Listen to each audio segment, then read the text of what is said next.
iya wasan bal ba amma na Idan kana buƙatar kallon waɗannan fina-finan da waɗansu da makamantansu da waɗanda ka sani da waɗanda baka sani ba da waɗanda ka daɗe baka gansu ba da waɗanda kuma suke sabin fita ba su iso gare ka ba, to ka shiga wannan shafin namu mai suna www.arewamovies2021.com. Idan ka shiga wannan shafin za ka ga duk wani bidiyo wanda ma baka san da shi ba, wanda kuma ka san da shi ka manta da shi, da kuma wanda ke sabon fita ne bai iso gare ka ba. Kamar yadda kuka gani a nan gurin, idan kana so ka shigo wannan shafin za ka iya bi irin matakan da zan gaya maka. Idan ka saurari wannan maganar tawa, idan ka bi wannan shafin, to babu abin da zai yi maka wahala, sannan kuma babu abin da zai rikitar da kai, domin komai a cikin tsari yake. Misali, anan ina cikin shafin ne, za ka iya bi ta Google ko ta Chrome, ko kuma ka danna kasan wannan bidiyon za ka gani a kasan inda ake rubuta bayanai din nan, za ka ga list din wannan shafin, ka danna shi kai tsaye zai kawo ka cikin wannan shafin. Ko ta Facebook kake shiga ko kuma ta cikin YouTube ne, duk inda kake bi zai kawo ka cikin wannan shafin. Abu na farko shine idan ka shigo cikin wannan shafin, kafin ka shigo za ka bi ta Google. Idan baka danna list din ba, to idan ka biyo ta Google ko kuma ka bi ta Chrome ko kuma ta Opera, duk da inda kake yin searching din web a lokacin da kake neman shi, to za ka iya bi ta wannan gurin. Misali, da ka shigo sai ka rubuta www sai ka rubuta .arewa movies sai ka rubuta 2021 sai ka rubuta .com. Idan da waya ne, inda kwamfuta ne ma duka ɗaya ne. Za ku gani a nan ne ina sacin ɗin shi da kwamfuta ne, amma da kai sacin ɗin wannan web ɗin za ka ga sunan ya fito maka. Idan ka daɗe kana yin sacin ɗin shi za ka ga sunan ya fito maka kala-kala daban-daban. Amma idan baka taɓa yin sacin ɗin shi ba, kawai za ka yi sacin ɗin Arewa movies. Idan ka shiga, daga ka shiga kai tsaye babu inda wannan list ɗin zai kawo ka cikin wannan shafin ne. Idan ya kawo ka cikin wannan shafin, za ka ga akwai bidiyoyika daban-daban, sannan kuma akwai wasu abubuwa daban-daban wanda muka yi ma abun ga shafin tsari wanda za ka iya bi. Idan ka dinga yin ƙasa za ka ga akwai bidiyoyika, sannan kuma akwai shafin mu na social media, akwai hanyar da za ka iya tuntuɓar mu. Sannan kuma idan ka zo nan misali, za ka ga wannan shafin, wannan web ɗin yana da shafi guda 25, waɗanda koyaushe muka ɗora bidiyo shafi zai dinga ƙaruwa ne. Kamar da kuka gani a nan gurin, duk shafin, duk lambar da ka danna a nan gurin za ta canza maka kalar wasu bidiyoyika ne daban. To amma kamar da kuka sani, wannan shafi ne na farko, za ku ga bidiyoyikan shi ya fi yawa, akwai bidiyoyika da yawa a kan shi. To misali, yanzu da za mu danna lamba 1, za ku gani a nan muna lamba 1, idan muka danna za ku ga gashi ne ya ƙara maido mana tsaro, amma kuma a ƙasa za ku ga ya ƙara mana da kadari, saboda wancan shafin da muka hoto bidiyoyikan sun fi yawa. To amma idan ka danna lamba ta 3, za ka ga ya kawo maka wasu bidiyoyika daban. Za ku ga hanyar Chennai, ga kaifin fansa, ga hamagawa, tarkon ƙauna. Za ku ga idan ka danna na 4, haka zai kawo maka wasu lambobin daban. Gashi nan hamagawa na farko, na ɗaya da na biyu, can mun hoto na 3 da na 4, ga tarkon ƙauna, ga 300 fassarar algaita.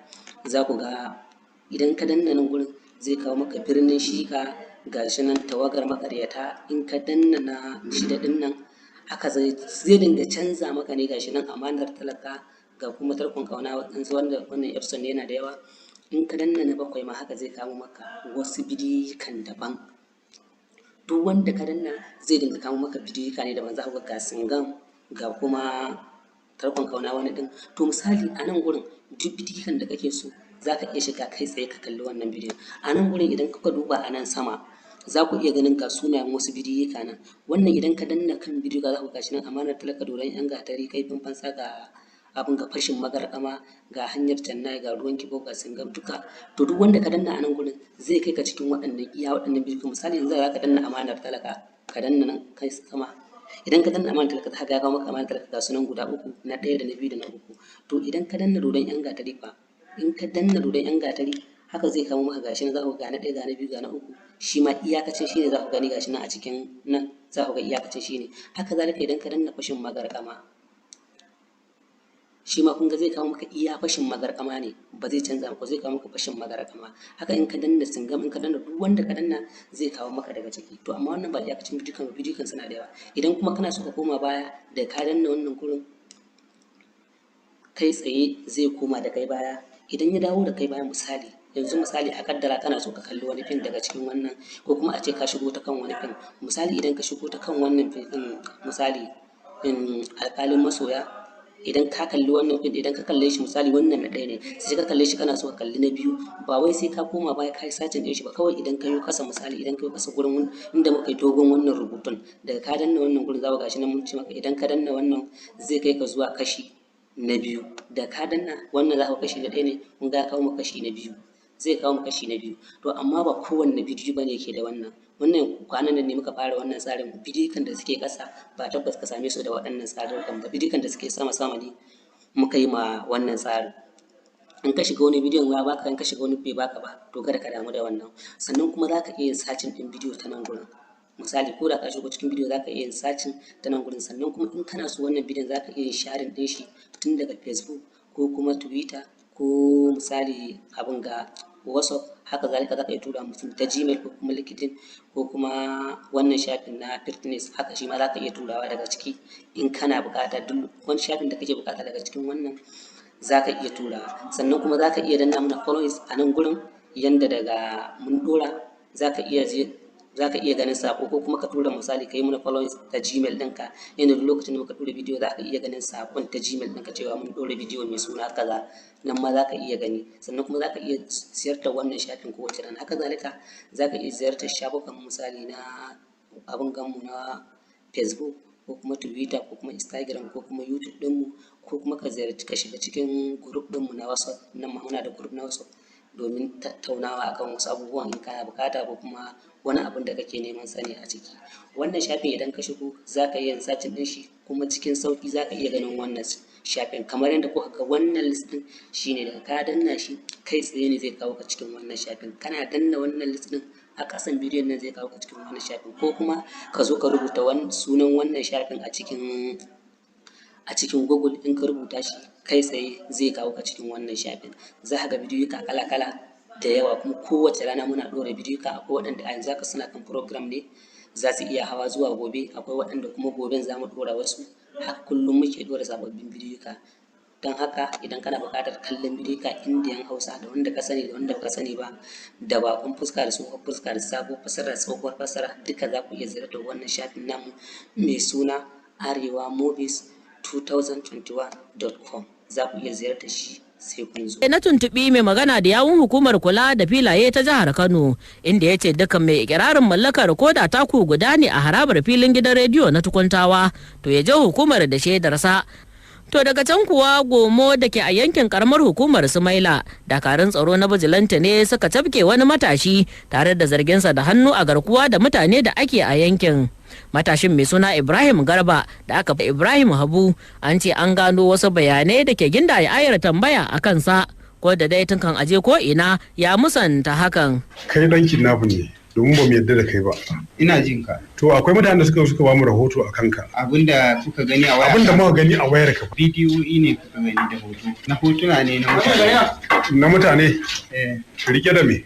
Suna rike da bindiga. Kuma akwai hotunan mata, ita ma matan an dauke su da bindiga, haka ne? Haka ne.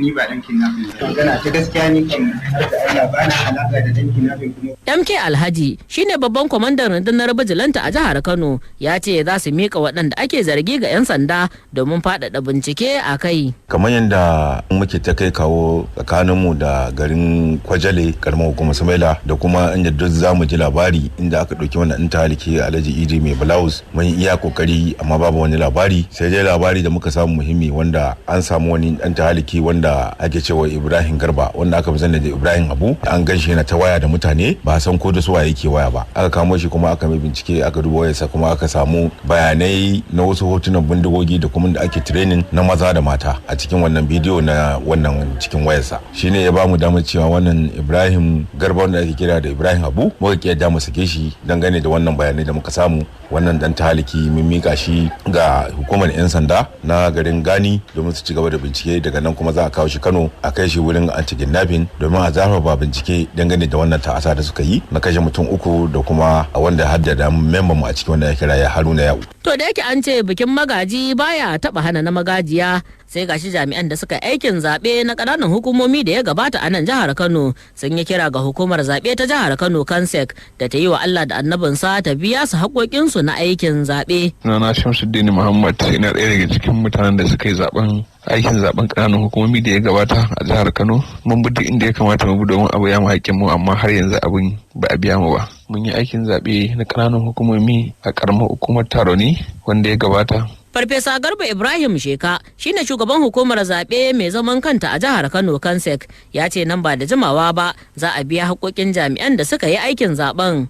Tahiru Lawan Kofar Wambai shine jami'in hulɗa da jama'a na hukumar zaɓe mai zaman kanta a jihar Kano Kansek. Wallahi dan adam ne da in abu ya faru zai rinka ganin kamar cewa an ce yau an ce gobe, amma gaskiyar magana abin ya zo ƙarshe. Domin kamar yadda shi Profesa Garba Ibrahim Sheka jiya muka yi magana da shi ke gaya min, yake cewa wallahi ya je sun daɗe suna tattaunawa a gidan gwamnati, kuma in Allah ya da maslahar nan ta zo ƙarshe, in Allah ya da ba da daɗewa ba cikin satin da za a shiga bayan hutun nan ana sa ran in Allah ya da gwamnati za ta ba da kuɗin nan insha Allah za a biya. Kamar a baya ai ana ganin kamar irin miliyoyin kuɗin da gwamnati ta ware, dama babu biyan kuɗin ma'aikatan zaɓe a kuɗin? Abin da mutane ba su sani ba shine ita gwamnati idan ta ce ga wani adadi na kuɗi wanda za a yi wani aiki, to fa ba wai kuɗin nan gaba ɗaya ke ɗauka a tura ba, abu ne wanda ake yin sa wato gaba zuwa gaba. Lokacin aiki za a yi kaza za a yi kaza za a yi kaza, ga kuɗin kaza ga kuɗin kaza ga kuɗin kaza. Saboda haka wannan matakai su ne suka jawo wato ba sami biyan kuɗin nan akan lokaci ba. To su ma dai ɗaliban makarantar Government Technical College Kano sun koka da yadda gaza sakin sakamakon kammala jarabawarsu ya bar su a gida suna jiran gawan shanu. Ga dai yadda Salisu Husainu Usman ya gana da su. Sunana Habib Ciranci. Wallahi matsala ce ta faru ta jarabawa, mun riga mun zana jarabawa tsawon wata 6 kenan yanzu muna jira, kuma wasu har an fara admission a makarantunsu, an fara kai lectures a makarantunsu. Kai daga wace makaranta ne kake? Government Technical College Kano. To wace jarabawa kuka zana ke? NAPTEP examination muka zana, kuma har yanzu bata fito ba. Shine muka kawo roƙonmu ga gwamnatin jihar Kano, ga Dr. Abdullahi Umar Ganduje da ya duba a tallafa mana a taimaka mana jarabawar mu ta fito, a taimaka mana baba. Ilimi shine abin lura, jama'a zan so ku saurara. Babbar kwalejin ilimi. To madalla. To yanzu kuma ga wasu daga cikin sakonnin da kuka turo. Inda sakon farko ya ce hukumar Hisba ta Dawakin Kudu aikinku yana kyau. Sako daga Yahaya Mai Zamani unguwa 3. Haba limamai, wallahi kun ban dariya sosai, ya kamata a yi muku rigakafi. Sako daga Hajara Muhammad Kabara.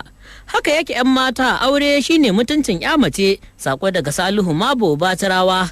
Allah ya saka masu bayar da taimako da alkhairi. Sako daga Murtala Ahmad Kwalli Gidan Doki. Su kuwa sakonnin tasu jikan liman Jumar Galadima da na Suleiman Gidan Liman Yar Kogi Gezawa, da na Baba Dan Sarki Dorayi, da na Yakubu Isiyaku Danga, da na Abdulhamid Abban Jabir Yan Gizo, da kuma sakon Khalifa da Nuriya da Wahida Sadis Umar Kura. Dukkaninsu fatan alkhairi suka yi a gare mu, tare da fatan Allah ya bar zumunci, amin summa amin.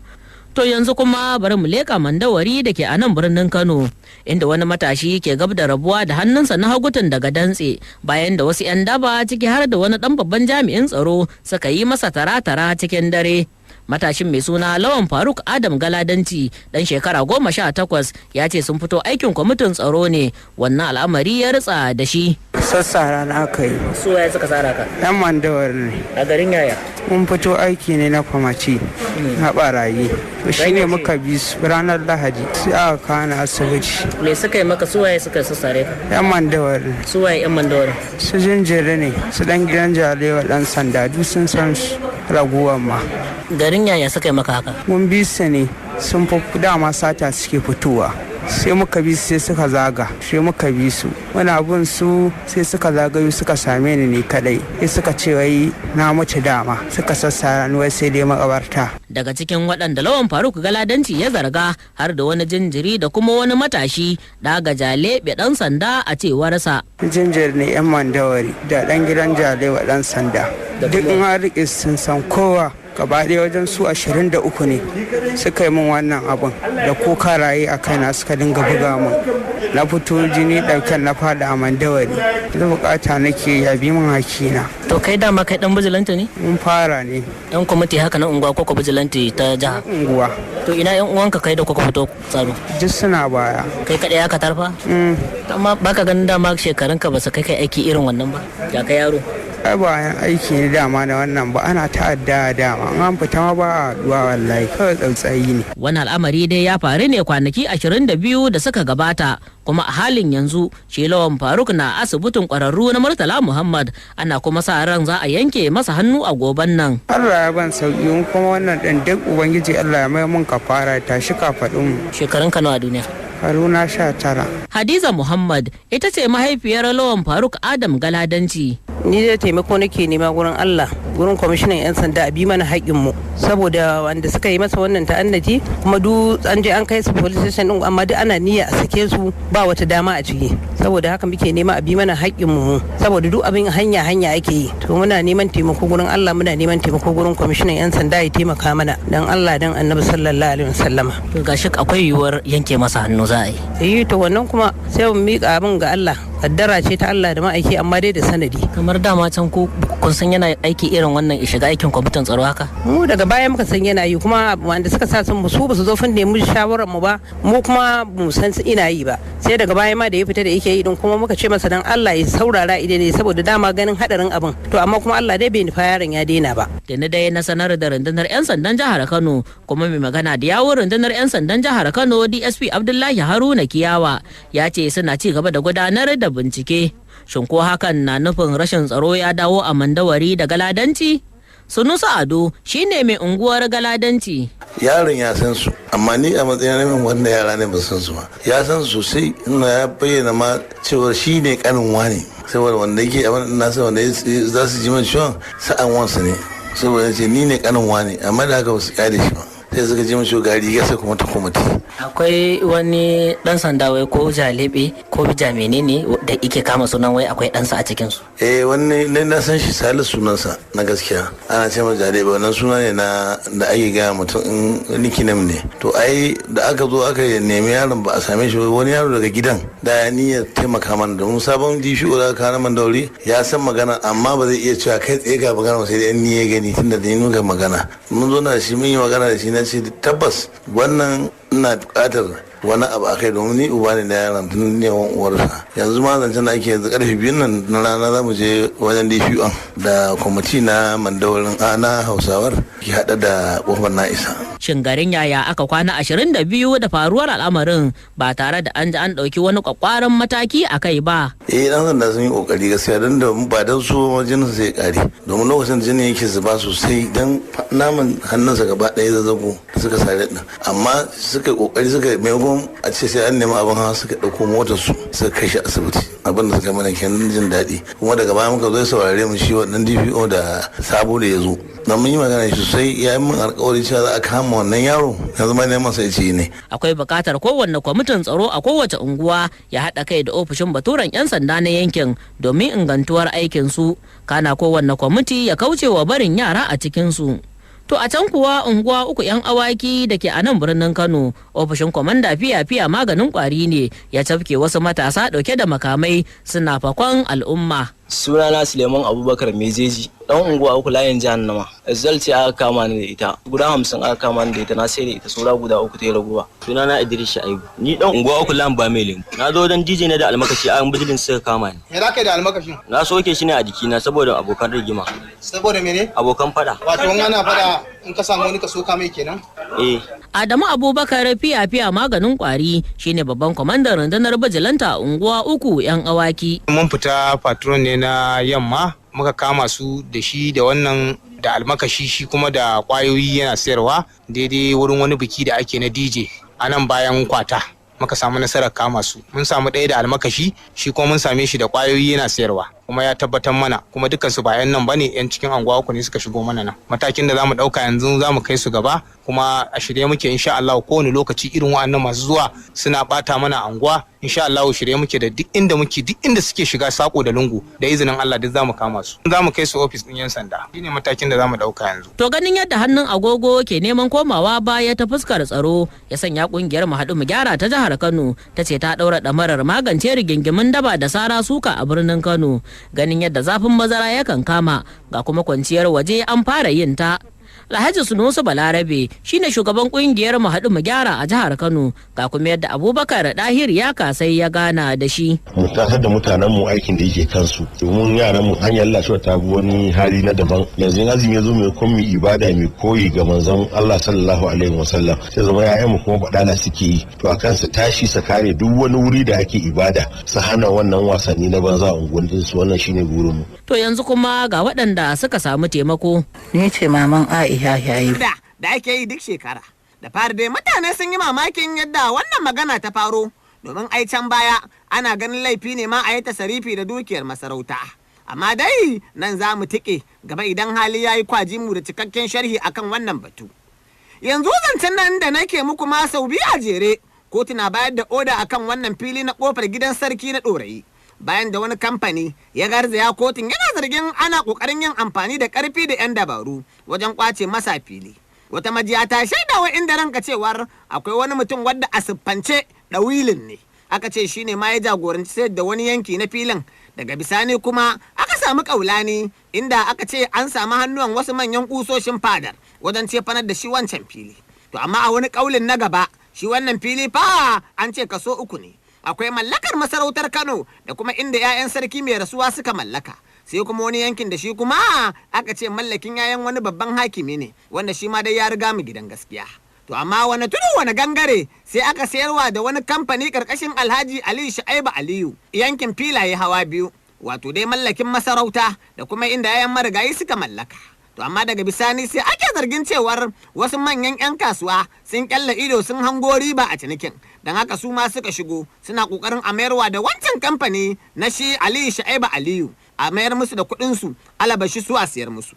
Wannan shine dalilin da yasa kamfanin ya tafi kotu har ma ta ce a dakata kuma a hana kowa yi wa shi Aliyu Shu'aibu Aliyu katsalandan akan wannan fili da ya riga ya saya ya kuma biya kamar da yadda ya mana ƙarin haske. San zuciya da kuma wasu mutane da suke ganin cewa sun nemi gurin nan Allah bai basu ba suke haɗa kai da wata hukuma domin su razana mu ce mun janye daga wannan ciniki. Wannan ciniki an yi shi da lauyi da komai kuma dukkan ka'idodi na ciniki an biya guri ya zama mallakin mu da takaddun mu da komai wanda sakamakon wannan abu da ake yi mana shi yasa muka garzaya kotu muka gabatar da takaddun mu da lauyoyin mu domin kotu ta tabbatar mana da wannan ciniki kuma ta kori wannan hukuma da take barazana. To amma hukumar yaƙi da cin hanci da rashawa ta Kano ƙarƙashin barista Muhi Magajiri Mangado ta ce ita ma bincike take domin ta ga an sayar da wancan fili amma tana zargin kuɗin sun yi ɓatan dabo daga asusun masarauta don haka take binciken ina kuɗin suke waye ya karɓa ina kuma aka kai su. An sai da gurin nan an kwashe kuɗin an karya sa don kawai a yi cuwa-cuwa su kansu waɗanda suka saya din ba su da gaskiya an zo an ce wannan abun an sai da shi miliyan 200 mu daga wata majiya mun ji an sai da shi miliyan 700 amma an je an kwashe kuɗaɗen nan an je an raba ita emirate council ba su kama da kokobo ba wani bangaren kuma an tashi an ce a na wasu ne ma.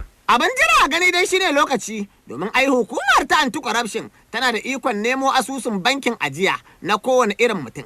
Kaga kenan za a ga yadda aka tsillama kuɗin da yadda aka ɗebe su da inda aka kai su. Kaga shi kenan abin yayi kai waye kenan wai ba zawara da jaka. Don haka sai ku tara shirinmu na gaba. Wani abu da shi ma dai abin dubawa ne shine batun naɗin sarautar sarkin dawaki babba kuma mai mukamin naɗin sarki. Da farko an yi shelar naɗin cikin armashi amma kuma har yanzu tabbatarwa tana neman zama jiran gawan shanu. Yaushe za a sha biki ne kuma yaushe za a miƙa amarya ɗakinta. Maji magani wai an binne gatima da rai. Za mu ci gaba da bibiya har ma za mu kawo muku ganawa da shi Alhaji Aminu babba dan Agundi sabon sarkin dawaki babba. Za kuma mu jiyo ko menene ya kawo tsaikon wannan naɗi. To nan gaba kaɗan za mu kawo muku labarin abin mamaki wai kare da tallan tsire. Wato batun yadda aka yi da asusun sayan magunguna a asibitocin jihar Kano. Amma kafin nan za mu yi ratse ne mu shiga kasuwar 'yan waya ta Famsanta. Kasuwar da ta sha fama da rikice-rikice bayan da wa'adin hayar da gwamnati ta karɓa a hannun mamallakin kasuwar ya ƙare. 'Yan kasuwar dai sun sha wuya matuƙa kafin daga bisani aka daidaita suka ci gaba da gabatar da harkokinsu a kasuwar. Kasuwa ce dai wacce dubban matasa ke cin abinci a cikinta. Amma abin mamaki sai ga wasu 'yan fasa-fasa mu sha ruwan kwai na neman mayar da kasuwar saniyar tatsa. Za ku ji hujjoji akan wannan amma na ajiye sai dai a turke na gaba. Bayan wahalhalun yau da kullum da 'yan kasuwar ta Famsanta ke fama da shi, kwatsam kuma sai gashi daga hawansa. Shugaban karamar hukumar ta Tarauni wani Rabul Habu Zakari PA ya aike da wani mutum wanda ya ce ya naɗa shi a matsayin shugaban kasuwar, lamarin da ya jefa 'yan kasuwar cikin mamaki. domin suna da shugabansu, sannan kuma ita kasuwar fa ba ta gwamnati ba ce. Amma ta yaya za a zo a yi musu ɗori ne don kawai abin da suka kira kasuwar bukata. A saboda haka ne ma suka ce ba za ta saɓi ba wai bindiga a ruwa, da haka suka shirya yin turjiya ga wannan zaƙin zaka fere da za a yi musu wai mai gida da fere kabewa. To amma ga mamakin su sai gashi an zo musu da 'yan daba, ana tilasta musu lalle wannan mutum da aka naɗo sai ya shugabance su, saboda haka suka garzaya kotu. 'Yan kasuwar ta ƙungiyar ina mafita GSM Market sun yi ƙarar ƙaramar hukumar Tarauni ƙarƙashin jagorancin Habu Zakari PA da shi shugaban da suka ce an naɗo musu, wanda suka ce ɗorin ɗosano ne wai gayan bayan ludayi, Honorable Awwala Alasan Tizi da Mustapha Madaki da Sani Dumus da Umar Merais. Sauran waɗanda aka yi ƙara wannan kotun ƙarƙashin Justice Faruku Lawan Adamu sun haɗa da Ibrahim Ishaq Mai Ruwa da Aliyu Muhammad Romo da Aminu Babangida Mina da Abubakar Madugu da Abdullawan Sarkin Kasuwa. Kotun dai ta bayar da odar dakatar da wannan naɗaɗɗen shugaba wanda 'yan kasuwar suke cewar bai wuce ɗorin ɗosano ba. Kotun ta ce a kul ya ƙara kiran kansa matsayin shugaban kasuwar. Haka kuma kotun ta bayar da odar hana waɗanda ake ƙara ko 'yan koransu ko dillalansu daga yi wa kasuwar shiga shara ba shanu. Kuma an sanya ranar 5 ga watan gobe domin a ci gaba da sauraron shari'ar. Sai dai ko da muka tuntuɓe shi kasancewar har zuwa wannan lokaci ba a ga alamun bin wannan oda ba. Honorable Habu Zakari PA ya ce shi a gurinsa har yanzu wannan oda bata zo gabansa ba. Kuma naɗin da ya yi naɗin ne ba a matsayin shugabannin kasuwa ba, a matsayin wakilan ƙaramar hukuma. To amma fa dama tun da farko ma'aikatar ciniki da masana'antu ta jihar Kano ta ba da shawarar cewar wannan abu da ƙaramar hukumar Taraunin ke yi shiga shara ba shanu ne. Domin iya aikinta a kasuwa bai wuce kula da shara da kuma kula da masu gadi ba. Abin tambaya a nan shine me yasa Taraunin take son lalle sai ta kakaba shugabanta a cikin wannan kasuwa. Wasu dai na zargin cewa ana takama ne da Hajiya, ita ku Hajiya ta ce ba ruwanta domin ta gano ana amfani da sunanta ne ana yi wa mutane kama karya. To wannan kenan. Yanzu kuwa sai batun rikici tsakanin gwamnatin tarayya da gwamnatin jihar Kano, inda dangantaka ke neman yin tsami a tsakanin turakun gwamnatin guda biyu. Rikicin dai da fara ana jin tashin sa ne sesa amma sai gashi ya fito fili kowa ya gani. Don kuwa wasu mutane ne suke ɗauke da takardun cewar gwamnatin tarayya ta mallaka musu filotai a cikin filin gidan rediyon Tukuntawa wanda mallakin gwamnatin tarayya ne. Kuma kwana-kwanan nan an ga gwamnatin tarayya ta dasa alluna a cikin filin da ke nuna cewar mallakinta ne. To amma wani tudu wani gangare sai gashi waɗanda ke da mallakin filayen sun yi kukan cewar ma'aikata sun zo suna fitar musu da filayen nasu, amma 'yan sanda sun zo sun yi gaba da su. Kuma daga bisani jami'an karota sun zo sun tsige dukkanin allunan da gwamnatin tarayya ta kafa, don haka suke neman ba'asi. Jiya muna ganin kamar Allah ya kawo mana karshen abin, Allah ya yanke abin, an turo ma'aikata daga federal gamman sun zo suna fidda wurin, kawai sai muka ga jami'an tsaro sun zo kusan mota 3 da DPO na sharaɗa da DC aka zo aka ɗebe ma'aikatan aka tafi da su. To daga baya muna ta bin abin mu ji ya me yake faruwa. Wajen 11:30 again jiya da daddare muka tadda ma'aikatan karota sun zo gaba ɗaya duk signboard ɗin da federal gamman ta sa sun cire. To mu abin ya shige mana du, mun rasa me mafitan mu. To akan wannan batu mun soji daga bakin hukumar ƙasa ta jihar Kano, amma abin ya ci tura, sai dai za mu ci gaba da lalibe tunda dai an ce 'yan sanda ne ma daga sharaɗa da kuma jagoransu daga shalkwatar 'yan sandan da ke Banfai suka zo suka hana wannan aiki. To wannan kenan. Masauraro shirin inda ranka kuke saurara daga nan Freedom Radio muryar jama'a. Dawaki da ke Niger. Tijjanuwa Fage gare ki. Jaridar Daily Trust ta rawaito cewa yaran mace da namiji wanda ke da suna Surayya da Habib ba su wuce shekara 9 a duniya ba. Rahotanni sun ce mahaifin yaran Alhassan Jibrin Yanji ya samu raunuka a lokacin da ya yi yunkurin kubutar da yaran, kuma yanzu haka yana kwance a wani asibiti da ke Silaja. Suna masu cewa shugabannin karamar hukumar Silaja sun tabbatar da tashin wutar gobara, suna masu cewa an kaddamar da bincike domin gano musabbabinta. To anan sai mu ce Allah ya ji kan musulmi, Allahumma amin.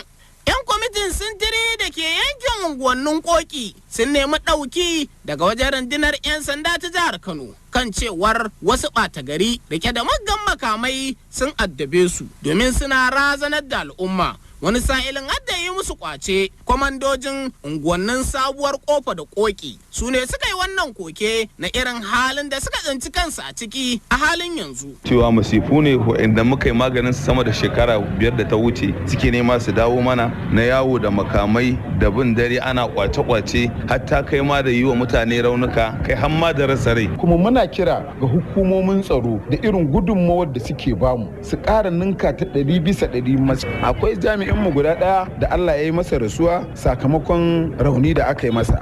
Mai sauraro shirin duniya tumbin giwa kake saurara a daidai wannan inda watan zumin Ramadana yake ƙara gabatowa. 'Yan kasuwa daban-daban da ke cikin birnin Kano sun cika da murna tare da godewa Allah subhanahu wa ta'ala na cewar a shekarar da ta gabata iwar haka suna zaman da baro a gida saboda dokar zaman gida da aka sanya musu sakamakon annobar cutar corona. A wannan karan sun ce ciniki ba yabo ba fallasa, sai dai abun takaicin shine yadda farashin kayayyakin abinci suka fara tashi kamar dankalin turawa da kwai da kayan miya da kuma sauran kayan masarufi da ake buƙatar amfani da su a gida. Inda suka ce su dai a karan kansu ba sa ƙara ko sisin kwabo sai fa yayin da suka je siyo waɗannan kayayyaki sukan tara farashin ya sauya. Wasu daga cikin 'yan kasuwar da wakilan duniya tumbin giwa Usaini Jibril Gwammaja da Zakariya Sha'aibu suka zanta da su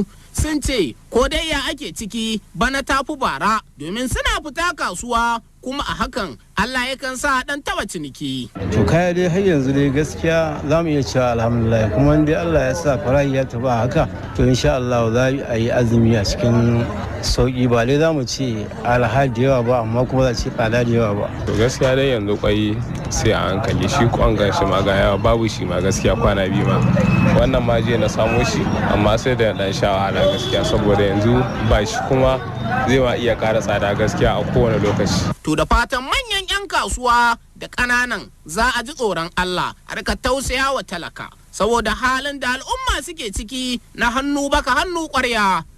Wasu matasa masu kunnen kashi da suka gudanar da sukuwar dawaki wadda ake kira kilisa a can unguwar Yola da ke cikin ƙwaryar birnin Kano kusa da gidan madakin Kano sun yi awon gaba da wani dattijo sa'ilin da suka su kwano doki suka bangaje shi nan dai jini ya rika zuba ta baki da kuma hanci har da kunne da wannan dattijo. Wannan dai 'yar hanya da ke kusa da gidan madakin Kano hanya ce da ababen hawa guda biyu idan suka haɗu da ƙyar za su iya wucewa amma haka waɗannan samari suke taso dawakai a guje su rika yin kwanto da kuma kwana a wannan waje. Duk mutumin da ya taho yaro ko babba haka sukan bangaje shi wani ya karye wani kuma ya samu cirewar haƙora wani ma a rasa shi baki ɗaya. Wani sa'ilin idan suka yi wannan tahowa haka sukan bangaje mashinan a daidaita sahu kai ko mota suka daka haka sukan lotsa ta ba tare da ɗaukar wani mataki a kansu ba duk da cewa a 'yan shekarun baya masarautar Kano ta ɗauki ƙwaƙƙwaran mataki na hana baki ɗayan hawan kilisa amma daga baya sai kawai gani aka irin waɗannan matasa sun dawo sun ci gaba da al'amuransu yayin da ita kanta rundunar 'yan sanda ta bakin wancan tsohon komishina ya ambata cewar sun sanya kafar wando guda tsala da dukkanin matasan da ke hawan kilisa amma a yanzu kofin karfin hukumomin suka yi ko kuma zuba musu ido akai amma haka suke ci gaba da bangaje jama'a. Wasu daga cikin mutanen da suka gane wa idanuwansu irin yadda waɗannan matasa suke cin karansu babu babbaka na bangaje jama'a da wakilin Nazifu Baladu kawa ya zanta da su sun bayyana takaicinsu game da yadda ake ci gaba da jiwa al'umma ciwuka ba tare da ɗaukar mataki akan waɗannan matasa da suke gudanar da su kuwa dawakai ba. Ai ba a san waye masa ba saboda lokacin da abin ya faru su dawakan lungu sun tawo da gudu kawai lungu suke shiga jini ta hancinsa ta baki a nan dai mutane aka taimaka aka ɗauke shi zuwa asibiti. Ya kamata gaskiya hukumar 'yan sanda ko kuma duk wanda ya ga zai iya taimaka da jikinsa ko da bakinsa yi magana saboda yaran nan wallahi jiya sun tayo da mutane hankali. To da fatan hukumomin da al'amarin ya shafa kamar masarautar Kano da ita kanta rundunar 'yan sanda da kuma masu fada a jina wannan unguwa ta Yola za su ɗauki kwakwaran mataki domin dakatar da wannan hawan kilisa wanda yake jikkata al'umma ba tare da biyan su diya ko kuma ba su kuɗin magani ba. Kanumfari fitaccen sinadari ne da galiban mutane ke amfani da shi wajen girki ko kuma zuba shi a shayi da sauran abubuwa na amfanin yau da kullum. Hauwa Muhammad Usman na da ci gaban wannan bayani game da muhimmancin da kanumfari yake da shi. Ana amfani da itacensa ko ganyensa ko bushashe a sarrafa su don biyan bukatu daban-daban a ko'ina a faɗin duniya. Ko da yake galibin larabawa ko al'ummar yankin ƙasashen Asiya sun fi amfani da shi.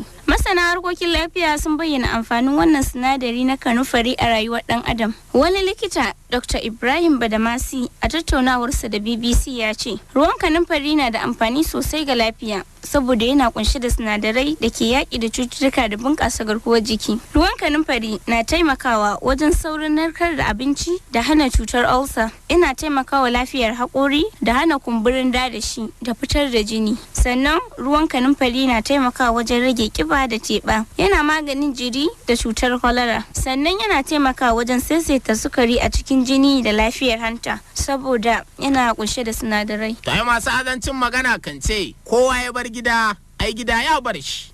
Idan muka je ga bangaren masu neman taimako, amma fa mai hali baya barin halinsa, wai sabo da yi gawa da gatsi ne. Don haka dai a san mutum akan cinikinsa, idan ku ya bari a san ya fasa. Yau ma ba zan fara ba sai na yi sallama. Assalamu alaikum. Bayan sallamar na yabo Torami ya ci gaba da cewar babban abin da ke damuna a wannan duniyar bai wuce yadda ake yi wa ilimin 'ya'yanmu tashin tattabarin hudu ba.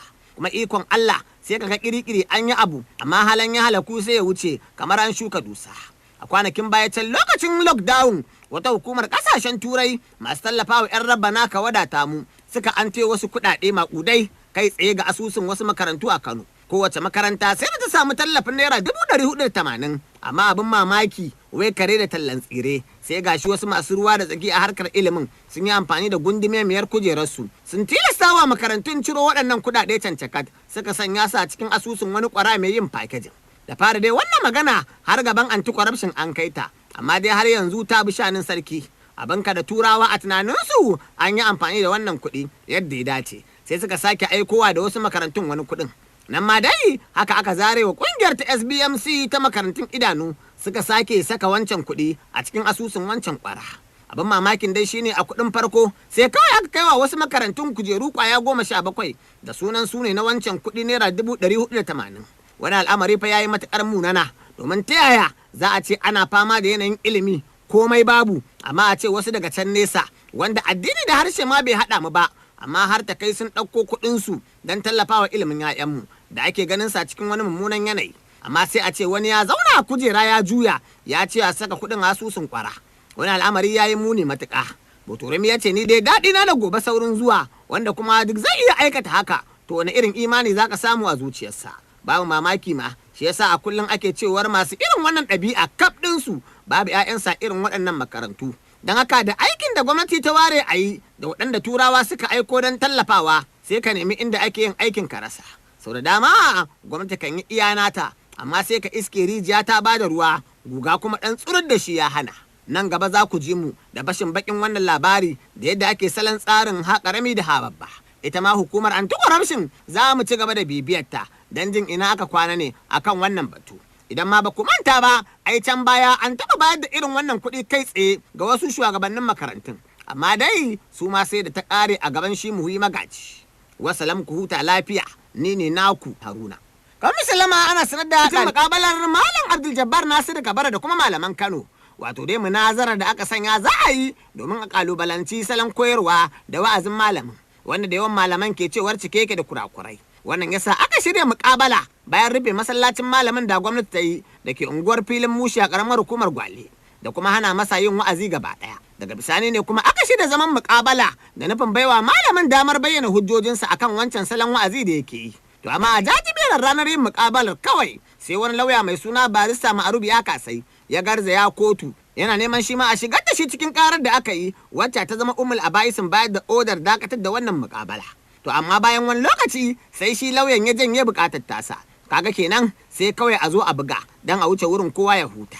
Sai dai kuma shiru kake ji wai malam ya ci shirwa, lamarin da ya sanya mutane irin sa Abubakar Ibrahim gwamnati ikon Allah ke cewar ai kamata yayi a zo a buga a yi ta manya ta kare kurum. Kiran mu dai wa'annan lauyoyi dama da suka kawo jinkiri a cikin al'amarin nan mun yi Allah wadai da abin da suka yi, kuma Allah ya sa sun gane gaskiya sun kuma dawo. To saboda haka muna kira ga mai girma gwamna ya yi kokari ya fitar da mutanen Kano daga cikin wannan rudani da ake. Domin fa wannan rudanin fa ba karami bane. Domin har ila hazar yanzu fa su magoya bayan wannan malami gani suke malamin su ne yake da gaskiya, shi isa aka ƙi yin makabala ba wai suna ganin lauyoyi bane gwamnati ce ta ki kawai saboda malamai sun ce mata zai kure su. To amma a bangaren gwamnati har yanzu masu ruwa da tsaki ba su ce komai ba, sai dai za mu ci gaba da lalibe don jin kowane bangare akan wannan batu. Ga takardar neman taimako ta wani bawan Allah mai suna Sani Khalid wanda ya gamu da lalurar ciwon mafitsara. Mahukunta asibitin Abubakar Imam suka buƙaci naira 125 domin kulawa da lafiyarsa. Sai kuma takardar neman taimako ta wani bawan Allah mai suna Ma'aruf Ibrahim wanda shi ma ke fama da lalurar idanu. Mahukuntan asibitin idanu na Makka suka ce naira 30,000 ake nema domin a ci gaba da kulawa da lafiyarsa.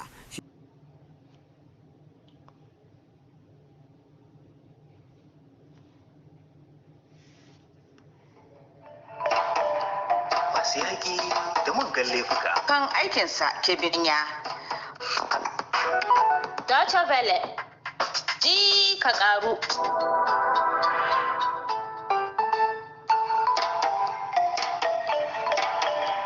Masu yaƙi da muggan laifuka. Ɗanbin masu sauraron mu assalamu alaikum wa rahmatullahi wa barakatuhu, ina yi muku lale maraba da sake saduwa a cikin kashi na biyu na wasan yaƙi da muggan laifuka mai suna Kiluta Jabau. Labarin namu dai an shirya shi ne a wata ƙasar Afirka mai suna Rubudi. Idan kuna biye da mu kun ji yadda sifetin 'yan sanda Mubarak Idris da abokan aikinsa ke bincike akan kisan wata matashiya da aka yi a gefen hanya. Mun ji kuma yadda ake ƙoƙarin gano ko wace ce ita kuma daga ina ta fito. Haka kuma mun ji yadda a daidai wannan lokaci ana jiran Mubarak Idris ya yanke hukunci akan tafiyar da kanwarsa Laila da taubashinsa Labaran za su yi.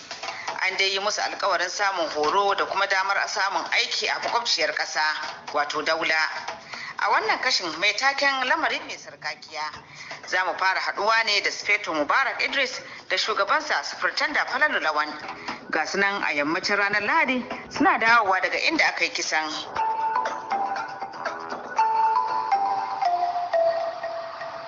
Kako Sufeto Mubarak, wannan kis ɗin ba mai sauki ba ne. Gaskiya ne labai. Gashi mun shafa awanni muna ta bincike a wurin da aka yi kisan. Amma har yanzu babu wata shaida da muka samu. Duk da cewar mun samu sunaye iri biyu da suke tantance mana marigayyar, amma a banza. Yalla bai ina ganin Zailuba Abdul a lakabi ne kawai. Wataƙila shine sunan da take amfani da shi a wajen aikinta idan ita sabis ce misali.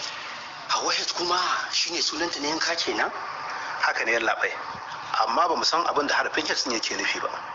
Wataƙila yana nufin Hamza, Hawa Habibu, Hawa Hafizu, Hawa Husaini, abin dai da wuyar ganewa. Akwai sunaye da yawa da suke farawa da harafin H.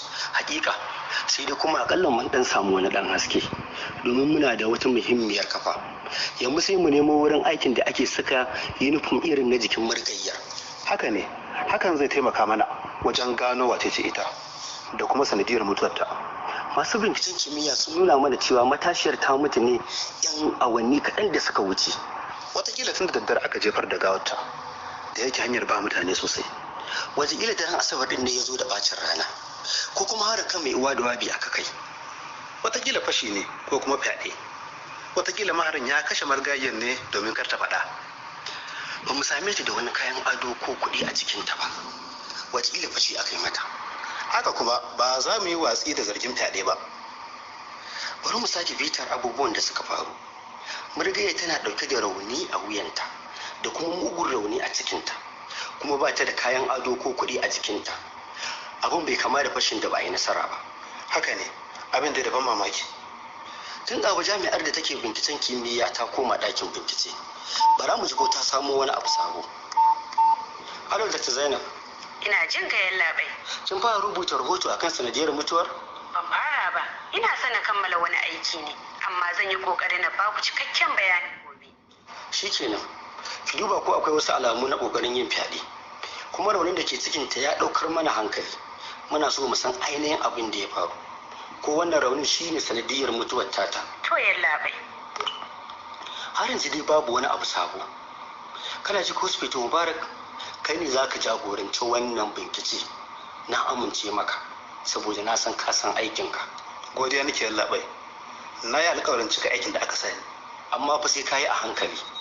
Har kai saurin yanke hukunci. Yawwa, mun dawo ofis. Ka kawo min rahoto akan wurin da aka yi kisan gobe. Shi kenan, ni na yi gida sai da safe. sai gobe superintendent sai Luba Abdul ko Hauwa Hit ke ko me ne sirrinki?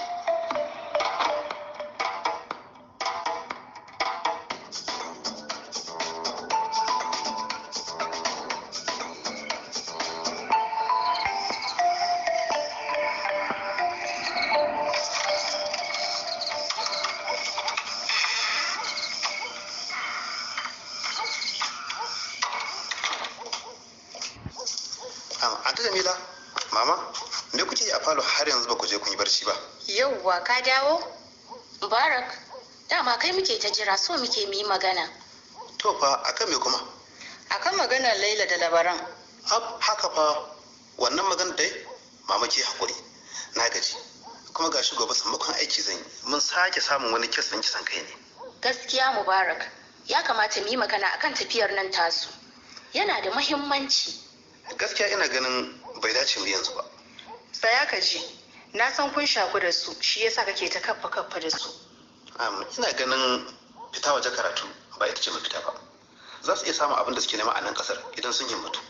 Amma ai sun yi iya kokarin su, sun riga sun yi mana bayanin yadda abin yake. A lokacin ma makwabcin nan namu Shaibu Nuhu yana nan, na san ka san shi. Yana ɗaya daga cikin shugabannin kwalejin da suka ba su wannan gurbin karatun. Ai mun yi sa'a. Sun yi mana bayanin yadda abin yake. Wannan wata dama ce da za su tallafa wa kansu wajen samun ingantacciyar rayuwa. Haka kike gani? Ba fa ko da yaushe ake samun irin wannan daman ba fa, musamman ma dai a wannan kasar tamu. Idan na fahimce ki dai kina goyon bayan wannan tafiyar kenan ko? Kwarai kuwa. Har ma sun samu wani tallafi daga kwalejin ta kasar Daula. Mu rabin kuɗin sufurinsu kawai za mu biya. Haka ne. Gobe muke so mu zauna mu yi lissafin komai ni da mamanka. Za mu ɗauki nauyin biyan kashi 3 cikin 4 na kuɗin. Shi kenan. Kuma tallafin da suka samu shine zai biya musu kuɗin kwana da abinci da kuma kuɗin karatu. Tafiyar kawai ita ce za mu biya kuɗinta. Shaibu Nuhu kuma ya ce zai raka su. Kai naka kawai shine ka biya 1/4 na kuɗin. Ka amince? Haka ne. Ga alamu dai kun gama lissafin komai da komai. Shikenan, na miƙa wuya na amince. Bari na je na kwanta, sai da safe. Kin san wani abu ko Jamila? Ba na jin ya gamsu. Ya dai amince ne kawai don mu bar shi ya je ya kwanta. Haba Balaraba, tunda yayi mana alƙawari ai shikenan. Yayata sai da safe.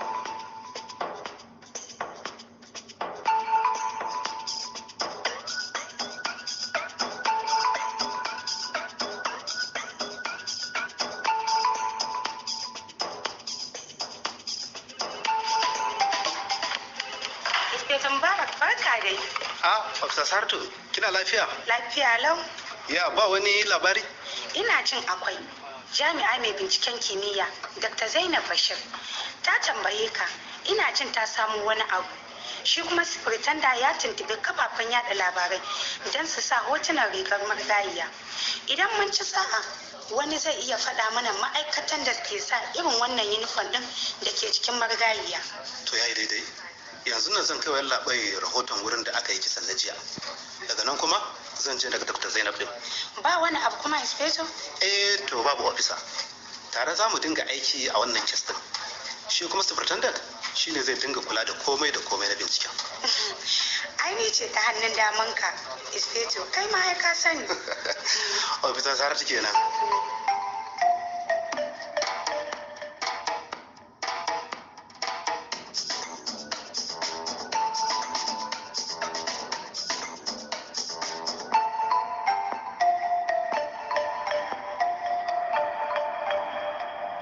Ya dai Sufeto Mubarak kai muke jira.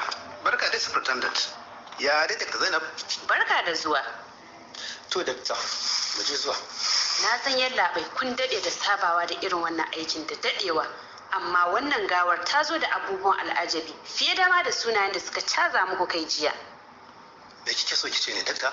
An ci mutuncin gawar nan ta fuskoki da dama. Me kike nufi? Sanadiyar mutuwar da ya bayyane yake shaka ce da makura.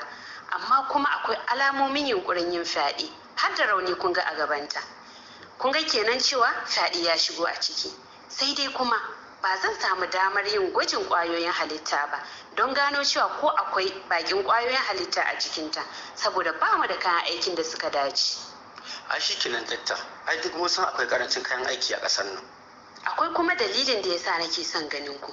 Kun ga wannan mummunan raunin da ke cikin ta? Ku kalla sosai ku gani. Rauni ne na wuka, amma duk wanda ya mata shi ya san abin da yake yi. Me ba? Me kike nufi? An cire wasu sassa daga cikin yarinyar. Mene? Babu kododinta da kuma hantarta. Wannan abin mamaki ne. Wane ne ko zai aikata wannan mugun abu haka? Kuma saboda me? Wannan kuma ku za ku bincika abokan aiki na. Kes din ai a hannunku yake.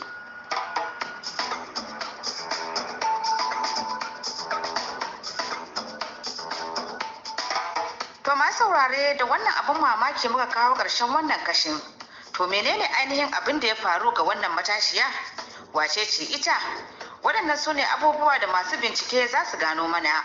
Mun ji can kuma inda Sufeta Mubarak ya nuna amincewarsa akan tafiya karatu waje da ƙanwarsa da taubashinsa za su yi. Ko yaya wannan tafiya tasu za ta kasance? Sai ku biyo mu a shiri na gaba domin jin yadda za ta kaya. Kar ku manta ku aiko mana da ra'ayoyinku game da wannan shiri a shafinmu na sada zumunta na Facebook. Kuna kuma iya sauraron wannan shiri da ma waɗanda suka gabata a shafinmu na yanar gizo wato dw.com/masu-yaƙi da muggan laifuka. Ku dai kasance da mu a kashi na gaba, ku huta lafiya. Masu yaƙi da muggan laifuka. Nan ne shi kuwa.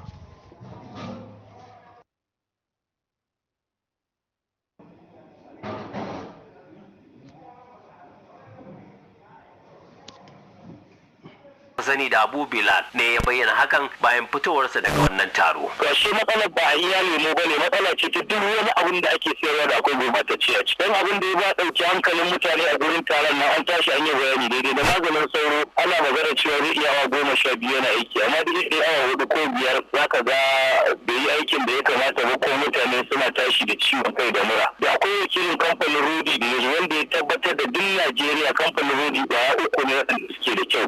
Duk rodi jabu ne ake siyarwa, a ukun ma yanzu kwaya ɗaya ne na Kano mai kyau. Duk ragowar rodikan da ake siyarwa a Najeriya jabu ne, wanda ka ga a cikin shirin da yake cewa ai wannan illar mata fita ko. Abu Bilal ya kuma yi amfani da wannan dama inda ya ce 'ya'yan kungiyar a shirye suke su mara gwamnati baya wajen kawo ƙarshen masu yin algos a kayayyakin da suke sayarwa da al'umma. A gudunmawar da muka ba gwamnati ai muna ta bayani kullum cewa a shirye muke yi duk lokacin da muka ga abubuwa ya gurɓatattu marasa kyau muna ɗaukar matakan da suka dace ta hanyar mu dakile wannan abu, ta hanyar mu kira hukumar da suka dace su ɗauki waɗannan abubuwa da kuma mutumin da ya aikata abin da ba daidai ba don a zuwa ɗauki mataki na hukunci a kansa. Inda ya ce yanzu haka sun bazama kasuwanni da wurare da ake sai da sinadaran lemukan sha don bankaɗo irin wannan mummunan hali. Halin yanzu ma sun kama kayayyaki na katan-katan na irin waɗannan gurbatattun lemuka fiye da na naira miliyan 20. Sai dai Abu Bilal ya ankarar da gwamnati cewa lallai muna bukatar tallafin gwamnati tunda su duk hukumomin da ya kamata suna ba mu cikakken haɗin kai na ganin an gyara wannan sana'a. Da ita kuma gwamnati ta shigo da tallafin ƙanana masu ƙaramin ƙarfi a cikin yadda za ka gani ana tafiyar da abubuwa masu ƙarfin gwiwa wajen yakar masu sai da gurɓatattun abubuwa. To komai dai zafi maganin sa Allah. Daga can ramin tsamiya da ke yankin karamar hukumar Gezawa wani almajiri ne ya tadda ajalinsa a lokacin da suke haƙar ƙasa a wannan rami. Ga dai wakilin taska Aminu Umar Hotoro da ƙarin bayani. Batun na tafiya rafi ko kududdufi da wasu yara kan yi da zumar ɗiban ruwa ko kuwa kifi ko kuma ɗiban ƙasar Gini a maraya ko kuwar karkara ba wai wani sabon batu bane, la'akari da yadda ake jin yadda wasu kan rasa rayukansu da zarar ajali ya yi kira a irin wuraren. Matuni jami'an hukumar kashe gobarar jihar nan ita kirayen da iyaye da masu kula da yara da su ƙara sa ido sosai a kan shige da ficen yaran su domin dai kare lafiyar su. Sai dai a wani bangaren ma iya cewa kular ce ta yi karanci ko kuwa sakaci duba da yadda wasu yara da iyayensu suka turo su karatu irin na allo jihar nan aka kuma damka su a hannun malamin su, amma wani tudu wani gangare sai malamin ya tura yaran su uku da basu wuce shekaru 10 ba a duniya da su je wani rami da ake kira ramin tsamiya a yankin karamar hukumar Gezawa domin masa kasar Gini. Ashe ajali ne ke kiran ɗaya daga cikin yaran, nan take wata ƙasa ta zubo musu wacce ita ce salar tafiyar ɗaya daga cikin yaran lahira. Nan take ya ce gagarin kunan, sai dai ragowar yaran tuna aka garda da su asibiti kamar yadda wani shaidar gani da ido ya bayyana wa taska. Wasu yara ne a cikin unguwar tsamiya daidai gadon nan da ake gangarawa na ka tafi tsamiya. Su yaran suna irin ɗiban ƙasan nan, yaran su uku ne. Suna irin ɗiban ƙasan nan ne a irin karkashin rabi ne haka, to kuma karkashin ramin wani yaron ina saman ramu, yaran za su kai kamar irin shekara kamar 10 haka, to haka wanda daga cikin su ba da wayo, to da a ce an sami wayo tunda ya ga saman ramin ya tsage, to ina ga musu cewa kai na kamar ramin nan ya tsage, to amma yaran kuma su da suke ciki suke daukar dai abu kamar abun wasa ne, to kafin su farga yaran ina ramin ai ya danne su, irin ɗiban kasan nan ne irin kamar mutane da almajiransa dai yara dai misali za dan toye can dan toye can dan danne can misali na malamin almajirai sa dan kai irin kasar da ko kuma yau misali sai an yi dan ɗiban yahi masu ɗiban sai a malamin su ne dai misali suke da ike ce musu dan ɗebo yahi a dan ɗebo a nan saka ɗan dai a cikin kamar dan ciko da ake dai makamancin wannan yau sannan kuma bayan wannan ma ana zuwa irin karkashin ramu a dan ɗibi irin dan kasa da dan yahin na da kaya ta zo musu to mata ne ma a gurin mata kuma ba maza haka yana mutum taimako mace ko isa ita ko abu ifa ma da game ta ba gudu ita ma ce ba to ana nan da ihu ya zo ka ta dubo yara aka zo ana yi to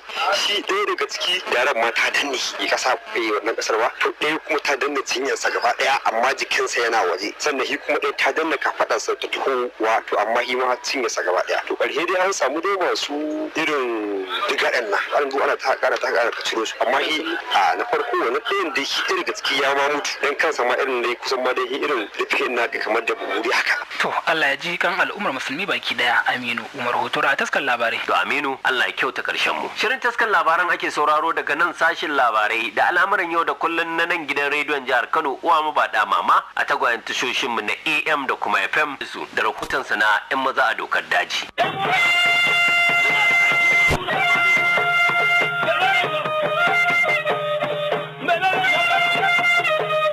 Kai shagari hawa da gangara a ban mana dole. Manya a gaban mu muna bin yara a bayan mu suna bin mu suna jin daɗi. Kun yi da gaskiya mai daɗi. A rahoton mu na 'yan maza a dokar daji da yake zuwa masu sauraro a duk mako a daidai wannan lokaci muna tare da Lawan Duna Damunawa buri mai cinikin baka kyauta ba ubansa Ayuba. Na'am a cikin wannan rahoto na 'yan maza a dokar daji da muke kawo mai sauraro ya ji ka ce Duna Damuna buri mai cinikin baka kyauta ba. Ya akai ka samu wannan suna buri mai cinikin baka kyauta ba. Yadda na samu wannan suna sannan ana faɗa da 'yan kura da 'yan yada kuri. Ni goyon dan gagaran na goje ne kanan madaki mai gidan mutanen Kofa. Baban su kawo su magaji su saugiji su gimu. A nan na samu wannan suna lokacin ana faɗa domin ni akan harkar jeji ba ƙarya an dokan na faɗi an sake duka na sake faduwa ni ma na dan dudduki waɗansu lokacin da ake zibi ban ƙwaryata amma yanzu to ya huce kowa dan tauri ne amma ina kira da mafarauta kasan dan tauri daban dan jagaliya daban dan jagaliya shine zaka ga yaro dan shekara 17 ko 16 ya dau gora ko kuma ya dau fafalo ya sha kwaya ya sha baliya yana haikewa mutane wai mafarauci ne shi ba mafarauci bane ai dan shaye-shaye ne ai mafarauci in ka ga mafarauci ko jami'in tsaro ne ya ga mafarauci duk wani mai damara in ya ga mafarauci ya san wannan jarumi ne kuma abokin aikinsa ne wato wannan bambancin mafarauci ka faɗa da bugagge kenan yawa bambancin mafarauci da yan shaye-shaye na dan dawo da kai baya da kake faɗa biri mai cinikin baka kyauta ba a lokacin da ka samu wannan suna a yanzu idan aka gaya maka wannan suna ba matsala to tunda da ya to ya huce yanzu babu matsala kamar a harkar farauta da kai wace irin gwagwarmaya kai wacce ka sha wahala wacce ba za ka taba manta da ita ba amma fa ba ta katilan makatulan ba to Allah ya ji kan kawo na Kofa ya taba jan mu farauta bayan gidan waya a kafancan da tafiya nama an kama nama iya nama amma ina gaya ma da tafiya da na samu wata gindin kanya na kwanta ni dai can aka buru ni inda na san cewar na ci wuya na sake cin wuya kuma dama na santa amma dai wannan karan ba fada aka yi wa kowa ba tafiya ce kawai sai da matsina na ji ba zan iya tafiya ba na samu wata gindin kanya ne zama na kowa ya tafi sai cikin dare irin sanyin nan ya fara ketowa na ƙara so gari na kwana da safe kuma muka hado ina mu muka dawo gida da dan gagaran na goje kanan madaki na'am in an sha wahala akan sha daɗi a ina kuma akai kayan nama yawa inda suka gagara ɗauka kayan nama mun yi farauta a gunki wannan nan kusa da rimin gado gunki kusa da unguwar su na bara usu mai kuɗi ba nama ne manya ba mun kama zomaye da yawa ne ta rinkun da da su kamar beraye sai dariya ake mu a wannan lokaci ana fara ana wasa ana dariya an yi jeje lafiya an tayi lafiya an fito kowa ya tafi gidansu. To dunan damuna muna godiya a cikin wannan rahoto na 'yan maza a dokar daji saboda yanayin lokaci. Mai sauraro a daidai wannan lokaci muka kawo ƙarshen rahoton namu wanda yake zuwar muku a duk mako tare da ni Abdulkadir Salisu Gwangwazo a taskar labarai. Yanzu kuma dan mutanen Gama Nura Abubakar Hassan ya shirya tsaf domin kawo muku dandalin marubuta da mawaka da ma masu wasan kwaikwayo kamar yadda aka saba. To mai sauraro a wannan satin muna tare da Ibrahim Hamisu. To Ibrahim Hamisu duk da kasancewar ka ba bako ba a wannan fili mai albarka na dandalin mawaka da marubuta da mawallafa, amma duk da haka mai sauraro zai so ji dan takaitaccen tarihin rayuwa. Sunana Ibrahim Hamisu, an haife ni a garin Katsina, daga nan kuma na yi makaranta a nan Kano ta firamare da sakandare, na kuma yi makaranta gaba da sakandare wato professional diploma in mass communication. To Malam Ibrahim, menene abin da ya ja ra'ayinka ka kasance ɗaya daga cikin masu bada gudunmawa a fannin rubutu? Abin da ya jawo hankali na shine gaskiya saboda na bawa al'umma ta gudunmawa ta yadda zai zamto cewa al'ummar mu sun faɗaka sun wa'azantu duk ta hanyar abin da ya shafi rubutu. To ka san shi kanshi rubutun zamu iya cewa ya kasu bangare-bangare. Malam Ibrahim shi ina ne inda ya fi karkata? Na fi karkata ne abin da ya shafi rubutu a harkar jarida haka, wanda ake bugawa a jarida, abin da ya shafi zamantakewa aure. Na fi rubuce-rubuce na akan haka gaskiya. Mafi yawa abin da ya shafi zamantakewa aure, ya za a yi mutum ya zaɓi mace ta gari, ya za a yi mutum namiji ya zaɓi mace ta gari, mace ta zaɓi namiji na gari, da sauran irin wayannan haka. To sai kuma abin da ya shafi rubutattun waƙoƙi, su ma ina rubutawa haka. Menene yasa ka zaɓi waɗannan ɓangarori guda biyu don kasancewar ba da gudunmawa wannan ɓangare? Saboda ita kanta jarida kafa ce wadda ya kasance cewa mutane suna karantawa, to matukar ya zama cewa ana karanta, to in aka karanta za a karu da wasu abubuwan da yawa, saboda mutanen mu da yawa wasu rediyon ma wani kila ba shi da kuɗin da zai siya, to shi yasa na ɗauki jarida don ya kasance cewa misali ko waya ka ɗauka za ka iya karanta online, ka karanta abin da na rubuta ka amfana. Wannan shi yasa na ɗauki wannan bangare. Zuwa yanzu na tabbatar da rubutun da kai wala Allah kana bashi wani take na musamman. Zuwa yanzu za iya cewa kayi rubutu a jarida kamar ya kai kamar guda nawa, in kuma littafi ka rubuta ka buga kamar guda nawa ka buga?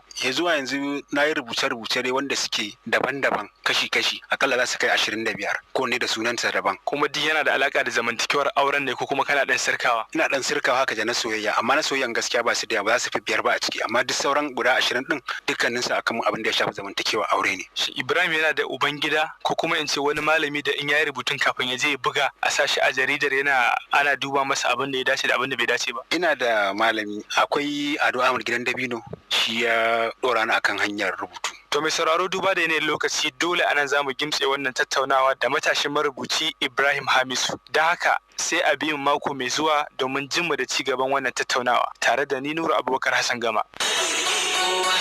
Dangane da gabatowar watan azumin Ramadan mai girma,